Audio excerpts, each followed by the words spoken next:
Pan में हम डालेंगे 1.5 कप घी। गाय का घी है ये, क्योंकि प्रसाद के हिसाब से अगर बना रहे हैं तो गाय का घी का इस्तेमाल करना है। आँच को यहाँ पे धीमा ही रखा है। अब इसमें हम डालेंगे गुड़।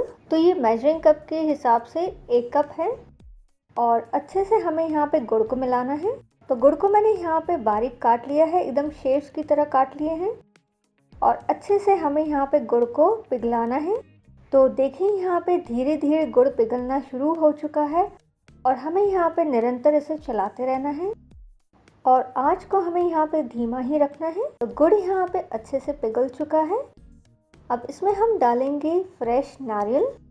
तो ये मेजरिंग कप के हिसाब से 2 कप है। मैंने यहाँ पे एक मध्यम साइज का नारियल का इस्तेमाल किया है।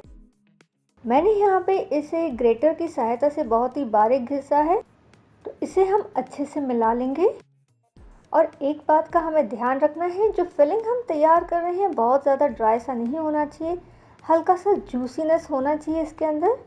मैंने यहाँ पे नारियल को अच्छे से मिला लिया है गुड़ में। इसमें हम डालेंगे थोड़ा सा कटा हुआ बादाम, थोड़ा सा कटा हुआ पिस्ता और 1/4 टीस्पून इलायची पाउडर और सभी चीज़ों को हम यहाँ पे फिर से मिला लेंगे। और हमें यहाँ पे ये जो फिलिंग है उसे थोड़ा पकाना है, क्योंकि अभी इसमें नमी है। जैसे कि आप देख सकते हो, इसमें जो नमी है वो थोड़ा सा घट जाना चाहिए। तो इस तरह से मैं स्पैचुला से दबाऊंगी तो आपको दिखेगा कि इस तरह से जो नमी है, यानी कि जो लिक्विड टाइप का है, वो निकल रहा है। और हमें यहाँ पे आंच को अब धीमा और मध्यम के बीच में रखना है और हमें यहाँ पे इसे करीबन 10 मिनट तक पका लेना है। तो मैंने यहाँ पे एग्जैक्टली 10 मिनट हो चुके हैं और जैसे कि आप देख सकते हो, इसमें जो जूस है बहुत ज़्यादा नहीं दिख रहा है, इसका जो रस है बहुत ज़्यादा नहीं दिख रहा है। रस को थोड़ा सा कम इसलिए करना है क्योंकि जब हम मोदक तैयार करेंगे भाप देके, तो उसमें से रस नहीं चूना चाहिए, उसमें से रस नहीं टपकना चाहिए।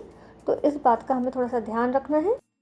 तो यहाँ पे गुड़ और नारियल का बहुत स्वादिष्ट सा जो फिलिंग है मोदक के लिए तैयार हो चुका है। गैस को हम यहाँ पे बंद कर देंगे और ये फिलिंग को ठंडा होने रख देंगे। बर्तन में हम लेंगे 1/4 कप पानी। तो ये मेजरिंग कप के हिसाब से ही मैं पानी ले रही हूँ। इसमें हम डालेंगे 1/4 टीस्पून सेंधा नमक। क्योंकि हम यहाँ पे भगवान का भोग तैयार कर रहे हैं, प्रसाद तैयार कर रहे हैं, इसलिए मैं सेंधा नमक का इस्तेमाल कर रही हूँ। अब डालेंगे इसमें 1 टेबलस्पून शक्कर। अब डालेंगे इसके अंदर 1 टेबलस्पून घी और अच्छे से हमें इसे मिला लेना है और आंच को यहाँ पे तेज रखना है। तो यहाँ पे पानी गर्म होना शुरू हो चुका है, तो आंच को यहाँ पे हम धीमा कर देंगे और 1 कप चावल का आटा डालेंगे और जल्दी जल्दी हम यहाँ पे चावल के आटे को अच्छे से मिलाएंगे।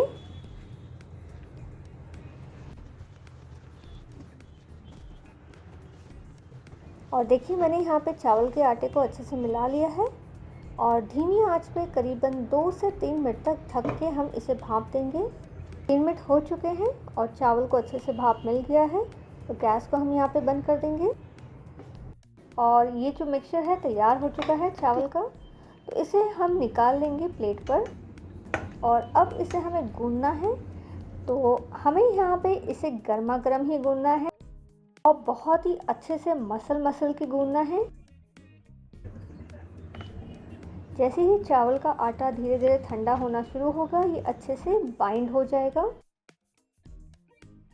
क्योंकि हमें यहाँ पे चावल के आटे को गर्मा गर्म ही गूंदना है। अगर आपको ऐसा लगे कि आप नहीं गूंद पा रहे हो तो हल्का सा पानी अपने हाथों में ले लीजिए, सादा पानी, और फिर उसके बाद धीरे धीरे आप इसे गूंदना शुरू कर दीजिए। दूसरी खास चीज़ ये है कि चावल का जो आटा हम गूंद रहे हैं वो थोड़ा सा मुलायम होना चाहिए, बहुत ज़्यादा हार्ड नहीं होना चाहिए।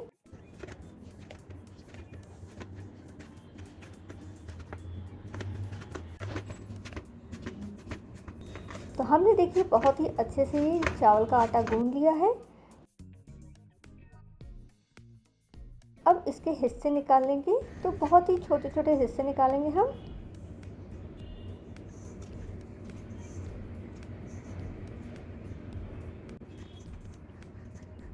तो मैंने यहाँ पे इसके छोटे छोटे हिस्से निकाल लिए हैं अब इसकी हम लोई तैयार कर लेंगे।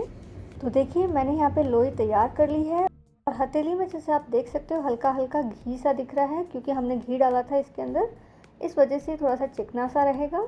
तो इसी तरीके से हम बाकी की लोइयाँ तैयार कर लेंगे।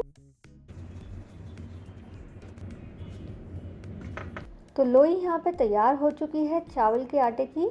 थोड़ा सा मैंने यहाँ पे घी लिया है और ये जो फिलिंग है गुड़ और नारियल के तैयार हो चुका है और पूरी तरह से ठंडा हो चुका है। तो मैं यहाँ पे लोई ले लेती हूँ और इस तरह से मैं थोड़ा सा घी लगा लूँगी और अंगूठा को हमने लोई के बीच में रखा है। तो हमें यहाँ पे किनारे से ही लोई को फैलाना है और बीच में जो अंगूठा है वो वैसे ही रखना है। तो देखिए किस तरह से मैं इसे एक कटोरी की तरह बनाने वाली हूँ। अंगूठे की सहायता से और उंगलियों की सहायता से हम इसे फैलाते जाएंगे। तो फैलाने के बाद देखिए एकदम कटोरी की तरह हो चुकी है। तो देखिए मैं यहाँ पे प्लीट्स तैयार कर रही हूँ फटाफट। अगर आपको भी तरीके थोड़े से कठिन से लगे तो जो सांचे आते हैं उसमें भी आप बना सकते हो, बहुत आसानी से सांचे में बन जाता है। अब हम इसमें डालेंगे थोड़ी सी फिलिंग, और फिलिंग बहुत ज़्यादा भरनी नहीं है और बस इसे फिर से हमें बंद कर देना है। तो मोदक के मुंह को अब हम बंद करेंगे। तो देखिए मैंने यहाँ पे मोदक के मुंह को बंद कर दिया है और हल्के से जो प्लीट्स हैं टेढ़े से हो चुके हैं उसको मैं थोड़ा सा सीधा कर लेती हूँ और थोड़ा सा शेप दे देती हूँ।